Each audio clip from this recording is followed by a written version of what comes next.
तो इस कहानी के शुरू में हमें एक गुजरती एक सड़क पर एक रेड बस दिखाई जाती है। थोड़े ही आगे जाने पर इस बस को एक दरख्त की वजह से अपना रास्ता ब्लॉक मिलता है, इसलिए इस बस ने एक दूसरा रूट ले लिया। ये जाने बगैर कि आगे कोई खतरा भी हो सकता है। वहाँ पर हम कुछ स्केलेटन भी देखते हैं और आगे जाने पर सारे दरख्त भी इर्द गिर्द से खत्म हो चुके थे। अचानक ही धुंध ने चारों तरफ से उन्हें घेर लिया था। बस में बैठे हुए बच्चे भी डर कर बाहर रोड की तरफ देखते हैं, क्योंकि एकदम से ही ड्राइवर को बस रोकनी पड़ी थी। उसने नीचे उतर के देखा तो सामने एक मरा हुआ हिरन था, जिसे वो ठिकाने लगाते ही जैसे ही पीछे मुड़ा तो एकदम से शॉक रह गया। अगले ही मिनट जब वो बस में दोबारा चढ़ा तो हमने देखा कि उसके पीछे कोई आदमी था, जिसने बस ड्राइवर को गन पॉइंट पर लिया हुआ था। वो सब बच्चों को भी धमकी देकर अपनी सीट्स पर बैठने को कहता है। सभी उसकी बात मानने लगे और एकदम से इसी बस में बैठे हुए एक बच्चे को याद आया कि उसने न्यूज में इस आदमी के बारे में पढ़ा था। वो एक सीरियल किलर था और अभी कुछ ही दिन पहले जेल से भागा था। सिर्फ यही नहीं, डरा देने वाली बात ये भी थी कि ये आदमी सिर्फ टीनेजर्स को ही मारा करता था। ये कह लें कि वो एक साइकोपैथ है। इस आदमी के कहने के मुताबिक ये लोग सब करते रहे। इन्होंने अपने फोन भी विंडो से बाहर गिरा दिए और ड्राइवर अपनी बस चलाता रहा। और चलते हुए ड्राइवर ने एक और साइन बोर्ड मिस कर दिया, जिस पर लिखा था कि वो एक मिलिट्री के खाली जोन की तरफ बढ़ रही है। यानी एक ऐसा एरिया जहाँ सालों पहले रिसर्च की गई थी, लेकिन अब वहाँ पर कोई इंसान नहीं रहता था। ये एक टनल थी जिसमें इस टाइम बहुत सी लाइट्स चल रही थी और इसी टनल के अंदर एकदम से उनकी बस रुक जाती है। इन्हें मालूम हुआ कि बस का इंजन खराब हो गया है। उस साइकोपैथ किलर को लगा कि ड्राइवर उसके साथ चालाकी कर रहा है, इसीलिए उसने एक बच्चे को गन पॉइंट पे ले लिया और ड्राइवर से कहा, चलो उतरो नीचे और मेरे सामने बस ठीक करो। कोई भी चालाकी करने की कोशिश की तो मैं इस बच्चे को मार डालूंगा। इसी दौरान अचानक इस टनल की लाइट भी चली गई। ये सभी अचानक घबरा गए। एकदम से ही इस अंधेरी टनल में इन्हें खौफनाक आवाजें सुनाई देने लगी। किलर ने ड्राइवर को इशारा किया कि जाओ जाकर देखो वहाँ क्या है। ड्राइवर भी अपनी टॉर्च लेकर आगे बढ़ा। जैसे जैसे वो खूब अंधेरे की तरफ बढ़ता रहा, उसे एक साया दिखाई देने लगा। करीब जाने पे पता चला वो तो एक भयानक दिखने वाला मॉन्स्टर था। ड्राइवर ने डर के चीख मारी और उस मॉन्स्टर ने उसे चेस्ट से पकड़कर मार डाला। अंदर बस में बैठे हुए लोग ये सब कुछ देख रहे थे। वो किलर भी उस लड़की को लेकर जल्दी से बस के अंदर ही आ गया। ये लोग चिल्लाने लगे थे। किलर इन सबसे खामोश रहने को कहता है ताकि वो मॉन्स्टर इन्हें देख ना पाए, सुन ना पाए, और तेजी से बस स्टार्ट करने की कोशिश करता है। लेकिन यहाँ पर बस की चाबी नहीं थी। वो तो थी अभी तक ड्राइवर के हाथ में, जिसे वो मॉन्स्टर मार चुका था। वो इन बच्चों को काम देता है ड्राइवर के हाथ से चाबी लाने का। एक लड़की जैसे ही चाबी लाने के लिए डरते डरते ड्राइवर के पास पहुंची तो उसे देखकर वो शॉक रह गई। वो मर चुका था। लड़की को यकीन नहीं आ रहा था। हमसे उसके आंसू निकलने लगे, लेकिन ये रोने का वक्त नहीं था। उसने एहतियात से ड्राइवर के हाथ से चाबी ली और बस में वापस आ गई। बस में बैठकर भी उसकी हालत अजीब थी। बाकी बच्चे जब उससे ड्राइवर के बारे में पूछते हैं तो वो ना में सर हिला देती है, क्योंकि अब वो जिंदा नहीं रहा था। ये सुनकर ये सब बच्चे भी दुखी हो गए। यहाँ अभी किलर रेजी नाम के लड़के को बस स्टार्ट करने को कहता है, लेकिन बस तो खराब थी, कैसे स्टार्ट होती। उसे धमकी देता है कि अगर तुमने बस स्टार्ट ना की तो मैं इन सबको मार दूंगा। ये लड़का भी बाकियों से काफी जोशीला था। बिना डरे वो उल्टा इस किलर से ही बहस करने लगता है और मौका पाते ही पीछे से एक बच्चा उसे धक्का दे देता है। वो नीचे गिरा तो रेजी ने एकदम से उसके हाथ से एक गन छीन ली और फिर उसी के ऊपर पॉइंट कर दी। ये देखकर वो किलर हंसने लगा और उसने बोला, तुम नहीं मुझे मार सकते। अरे मारने के लिए बहुत हिम्मत चाहिए होती है, जो तुम्हारे में नहीं। इससे पहले कि ये बच्चा कुछ करता, एकदम से इस बस की छत से इन्हें आवाज आती है। इस आवाज ने सबको डिस्ट्रैक्ट कर दिया और किलर ने दोबारा अपनी गन उनसे छीन ली। अब बस के ऊपर से आने वाली आवाजें भी बढ़ चुकी थी, जिसकी वजह से कि सारे बच्चे डर जाते हैं और गुस्से में किलर बस से उतरता है और चिल्लाने लगता है, जो भी हो अंधेरे से बाहर निकलो, मेरा सामना करो। वो यही सब कह रहा था कि एकदम से उसकी बोलती ही बंद हो गई। उसके चेहरे पे अजीब खौफ से भरी मुस्कुराहट आई और एकदम से किसी ने उसके ऊपर हमला कर दिया।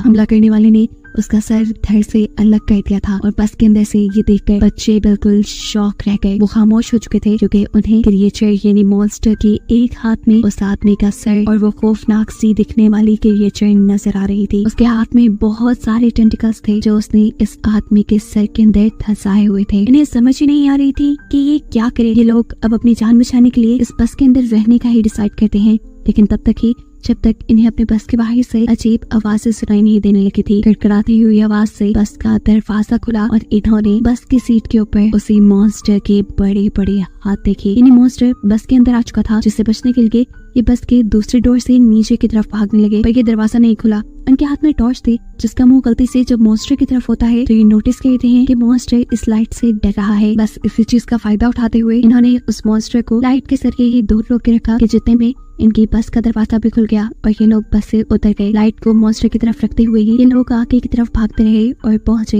एक बंकर के अंदर। इस बंकर के अंदर एक रूम भी था जिसपे इस पूरी जगह का एक मैप बना हुआ था, जिस देखकर ये पता चलाते हैं कि ये एक मिलिट्री बेस है और अगर ये एक मिलिट्री बेस थी तो यहाँ पर लाइट भी हो सकती थी और कंट्रोल पैनल भी हो सकता था। और अगर इन्हें उस मॉन्स्टर से बचे रहना था तो किसी तरह इन्हें वो कंट्रोल पैनल ऑन करना था जिससे यहाँ की लाइट्स जल जाएं और वो मॉन्स्टर इनसे दूर रहे और फाइनली ये लोग बच के जा पाए। ये लोग कंट्रोल पैनल को ढूंढकर उसे ऑन करने का डिसाइड करते हैं। मैप को रखकर ये एक पूरा प्लान बनाते हैं और सोचते हैं कि आखिर कहाँ पर वो कंट्रोल पैनल हो सकता है। नोलन और इसका साथी पावर पॉइंट को ढूंढने के लिए चले जाते हैं, जबकि यहाँ पे बैठे हुए ये तीनों अजीबोगरीब तरीके से अपना टाइम पास कर रहे थे। अब कोई नहीं इन दोनों लड़कों से कहती है मुझे वॉशरूम जाना है। अकेले वो जा नहीं सकती थी क्योंकि उसे डर लग रहा था, इसीलिए रेजी उसके साथ चला गया। रेजी उसे बातों में तंग किया जा रहा था, इसीलिए अब क्वीनी उसे कोई जवाब नहीं दे रही थी। काफी देर हो गई, क्वीनी उसकी तरफ जब मुड़ी नहीं तो उसे कुछ अजीब लगा, इसलिए फाइनली उसने पीछे मुड़कर देखा तो वहाँ क्वीनी थी ही नहीं। उसके तो होश ही उड़ गए। जोर जोर से चिल्लाते हुए वो यहाँ वहाँ क्वीनी को ढूंढने लगा। उसके दूसरे दोस्त को भी ये बात पता चल गई कि क्वीनी गायब है। ये लोग इस पूरे एरिया में क्वीनी को ढूंढने लगे और आखिर एक ऐसी जगह पहुँचे जहाँ इन्हें क्वीनी दिख गई। लेकिन इस वक्त क्वीनी के ऊपर एक मॉन्स्टर था, एक भयानक मॉन्स्टर जो बस क्वीनी को गर्दन पे काट कर खाने ही वाला था। क्वीनी की अपनी हालत तो जैसे बेहोशों की तरह हो गई थी। यहाँ पर रेजी उस मॉन्स्टर को फायर दिखाकर उसे डिस्ट्रैक्ट करता है, जबकि उसका दूसरा दोस्त उसके नीचे से क्वीनी को निकालने में कामयाब हो गया। क्वीनी और वो दोनों तेजी से आगे की तरफ बचकर भागने लग जाते हैं। ये सोचे बगैर कि रेजी तो उनके पीछे है ही नहीं। असल में लड़की के हाथ से मिसाल इस मॉन्स्टर ने गिरा दी थी और वो नीचे पानी में गिर कर बुझ गई और अब मॉन्स्टर बस उसके ऊपर हमला करने ही वाला था। उसके मुंह से अजीब सी चीजें निकल कर रेजी के मुंह पे गिर जाती हैं और ये खून था। क्वीनी और उसके दोस्त ने आकर जब रेजी को देखा तो उनके होश ही उड़ गए। ये लोग तो अब कुछ कर भी नहीं सकते थे और इससे पहले कि ये मॉन्स्टर रेजी को खा जाता एकदम से यहाँ लाइट आ जाती है, जिसकी वजह से मॉन्स्टर डर कर रेजी को छोड़कर चला जाता है और ये लोग समझ जाते हैं कि इनके दोस्तों को आखिर जनरेटर मिल ही गया। यहाँ नोलन और उसके साथी जिन्होंने ये जनरेटर ढूंढकर ऑन किया था उन्हें ही पास में एक कमरा मिला जिसमें एक डेड बॉडी पड़ी हुई थी और साथ ही बहुत सारी पिक्चर और नोट्स भी थे। इन नोट्स में सिर्फ इसी क्रिएचर के बारे में इंफॉर्मेशन थी। ऐसा लग रहा था कि जैसे किसी ने इस क्रिएचर के ऊपर बहुत रिसर्च की है और फिर जैसे वो इसको मारने में कामयाब नहीं हो पाया। खैर ये सब पढ़ना इनका पॉइंट नहीं था। इनका पॉइंट था कि ये जल्द ही सेफली इस कार से निकल जाए, इसीलिए ये पीछे की तरफ मुड़ते हैं तो इन्हें दूर से एक अजीब सा शैडो दिखाई देता है। ये दोनों डर गए। इन्होंने सांस तक रोक लिया क्योंकि आने वाला मॉन्स्टर भी हो सकता था, पर मालूम हुआ कि ये कोई मॉन्स्टर नहीं बल्कि उसके तीनों साथी थे, जिनको देखकर ये खुशी से उनके पास चले गए। ये खुशी सिर्फ एक पल की थी क्योंकि अगले ही पल उन्होंने क्वीनी की गर्दन पे एक निशान देखा।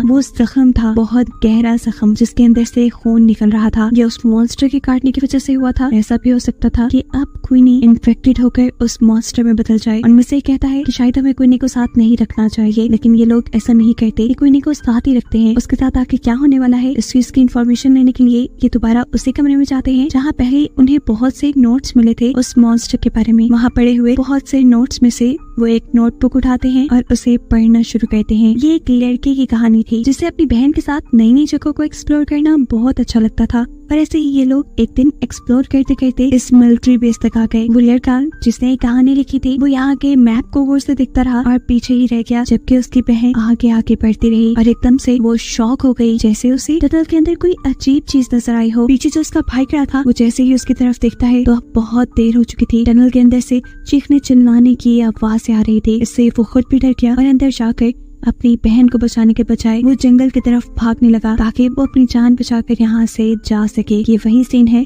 जो हमने मूवी के स्टार्ट में देखा था। इस टाइम ये बच्चा तो यहाँ से चला गया, लेकिन अब उसके दिमाग में ये इंसिडेंट रह गया था। उसके दिल में ये बात रह गई थी कि उसकी लापरवाही की वजह से उसकी बहन मारी गई और अब वो उस चीज से बदला लेना चाहता था जिस चीज ने उसकी बहन को मारा था। सालों गुजरने के बावजूद भी वो कुछ नहीं भूल पाया। उसने इस मॉन्स्टर के ऊपर रिसर्च की, उसके बारे में एक एक चीज पता चलाई और फिर प्लान किया कि कैसे वो इस मॉन्स्टर को मार सकता है। उसने मॉन्स्टर को मारने के लिए एक मशीन तक बना डाली थी, लेकिन इससे पहले कि वो मॉन्स्टर को मार पाता उसकी बुरी किस्मत के मॉन्स्टर ने उसके यहाँ होने का पता चला लिया और उसे ही मार डाला। उसी के बनाए नोट से ये लोग ये भी पता चला पाते हैं कि वो मॉन्स्टर जिसके ऊपर हमला कर लेता है या जिसका खून चख लेता है उसे मार कर ही रहता है। और अब क्वीनी के ऊपर बहुत ज्यादा खतरा था। ये लोग फैसला करते हैं कि क्वीनी को बचाने के लिए ये लोग लड़ेंगे। उस आदमी ने जो काम शुरू किया था उसे ये लोग पूरा करेंगे। उसकी मशीन को ये लोग कंप्लीट करेंगे और उस मॉन्स्टर को मार देंगे। लेकिन क्वीनी यहाँ कहती है नहीं, मेरी वजह से कोई अपने आप को खतरे में नहीं डालेगा। लेकिन उसके सारे ही दोस्त अच्छे थे। वो कहते हैं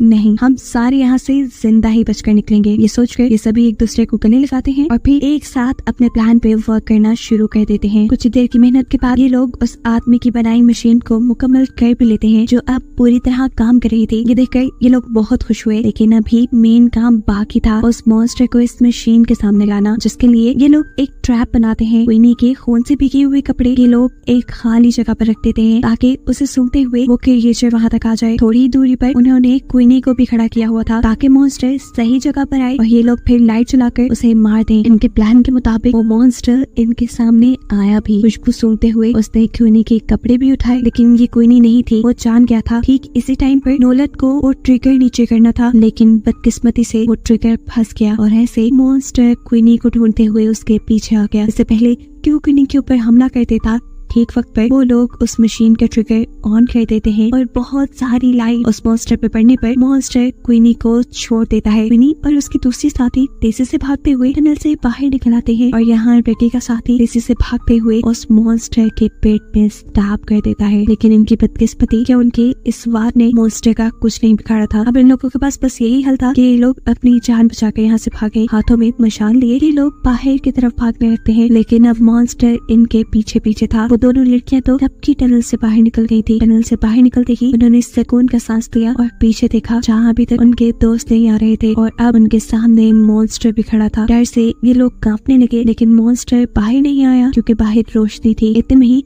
पीछे हम उन तीनों लड़कों को भी देखते हैं जो अब इस मॉन्स्टर के करीब आकर पीछे से उसे आग लगाकर टनल से बाहर आ गए। वो मॉन्स्टर आग में जल गया और फाइनली इनका प्लान सक्सेसफुल रहा। इन्होंने उस मॉन्स्टर को मार दिया था। इन सब की जान बच गई थी। ना सिर्फ अपने लिए, इन्होंने यहाँ आने वाले आगे सभी लोगों के लिए खतरा खत्म कर दिया था। इसीलिए ये बहुत खुश थे। कहानी के आखिरी सीन में ये बच्चे अपने ड्राइवर को याद करते हैं जिसने इनसे एक पहेली पूछी थी कि वो ऐसी क्या चीज है जो हर मुसीबत से हमें बाहर निकाल देती है। उस टाइम तो इन्हें इस पहेली का जवाब नहीं आया था, लेकिन अब ये लोग समझ गए थे कि वो चीज हिम्मत है जो किसी भी इंसान को किसी भी मुश्किल से बाहर निकाल देती है। मरते हुए भी ड्राइवर इन्हें बहुत बड़ा सबक दे चुका था जो इनकी लाइफ में बहुत काम आने वाला था। और बस यही बताते हुए ये कहानी यहाँ खत्म हो जाती है।